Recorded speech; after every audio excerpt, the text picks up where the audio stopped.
अब बेटा इसी पर आधारित एक न्यूमेरिकल है ये। एक 10 सेंटीमीटर त्रिज्या के चालक गोले को, लाइक 10 सेंटीमीटर त्रिज्या के चालक गोले को 1 माइक्रो कूलम से आवेशित करने पर अब पहला पॉइंट है बेटा गोले के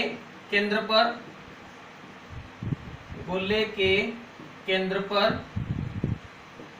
दूसरा पॉइंट है गोले के केंद्र से 5 सेंटीमीटर दूरी पर, तीसरा पॉइंट है गोले के केंद्र से 10 सेंटीमीटर दूरी पर, और चौथा पॉइंट है बेटा गोले के केंद्र से 15 सेंटीमीटर दूरी पर विद्युत क्षेत्र की तीव्रता ज्ञात कीजिए बेटा। ये अपना एक न्यूमेरिकल है बेटा। इसमें अपने को कैपिटल आर का मान मतलब गोले की त्रिज्या दे दी 10 सेंटीमीटर और आवेश दिया Q बराबर 1 माइक्रो कूलम। अब कह रहा है बेटा गोले के केंद्र पर, तो बेटा अपन जानते हैं को चालक गोला है, गोले के केंद्र पर विद्युत क्षेत्र का मान सदैव शून्य होता है, आवेश नहीं होता बेटा। तो पहली स्थिति गोले के केंद्र पर तो हो जाएगा E बराबर 0। अब दूसरी स्थिति क्या कह रहा है बेटा गोले के केंद्र से 5 सेंटीमीटर दूरी पर, गोले के केंद्र से 5 सेंटीमीटर दूरी पर। अब बच्चे क्या करते हैं बेटा प्रश्न को ढंग से पढ़ते नहीं है और E बराबर Q अपॉन R स्क्वायर लगा देते हैं और R का मान यहाँ पर 5 सेंटीमीटर पुट कर देते हैं, लेकिन ये नहीं देखते कि इसकी रेडियस 10 सेंटीमीटर दे रखी है हमें पहले से ही, इसकी रेडियस 10 सेंटीमीटर है। इसका मतलब क्या हुआ कि ये जो स्थिति है बेटा गोले के केंद्र से 5 सेंटीमीटर दूरी पर, ये भी क्या होगी उस गोले के अंदर ही होगी। और अपन जानते हैं गोले के अंदर, चालक गोले के अंदर क्षेत्र की तीव्रता क्या होती है, शून्य होती है। तो 5 सेंटीमीटर दूरी पर भी क्षेत्र की तीव्रता क्या होगी, शून्य ही होगी। बात समझ में रही है, मतलब गोले के केंद्र से 5 सेंटीमीटर दूरी है, वो भी गोले के अंदर ही है, और चालक गोले के अंदर क्षेत्र की तीव्रता क्या होती है, शून्य होती है बेटे। इसलिए इस स्थिति में क्या होगा, E बराबर 0 ही होगा। तो अब लेते हैं थर्ड स्थिति 10 सेंटीमीटर दूरी पर।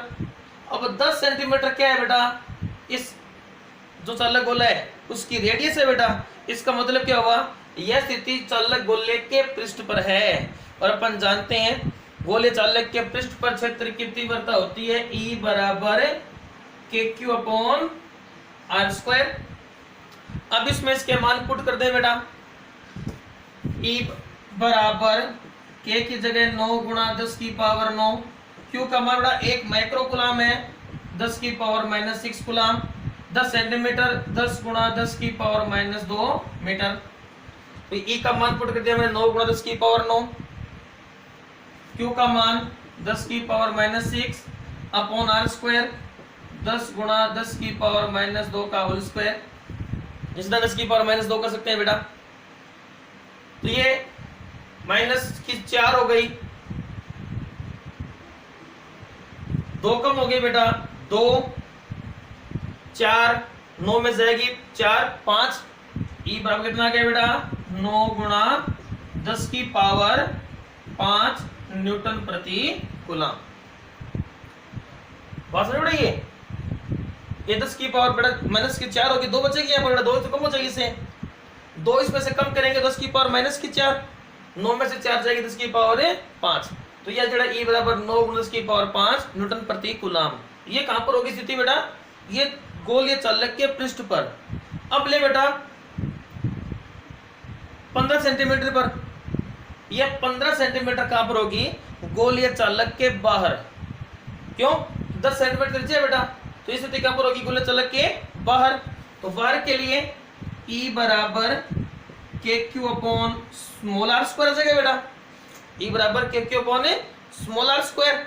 अब इसमें R का मान अपन पुट कर दें, 15 सेंटीमीटर है बेटा, तो 15 गुणा 10 की पावर -2, तो ये कितना आ गया, K का मान 9 गुणा 10 की पावर 9, Q का मान 10 की पावर -6, 15 गुणा 10 की पावर -2 का होल स्क्वायर आ जाएगा बेटा। ये 15 को 15 से गुणा करेंगे कितना आएगा 225, ऊपर 9 बेटा, देखो इसको सरल करें, यह जाएगा मेरे पास 9 गुणा 10 की पावर 9, 10 की पावर -6, 225 गुणा 10 की पावर -4।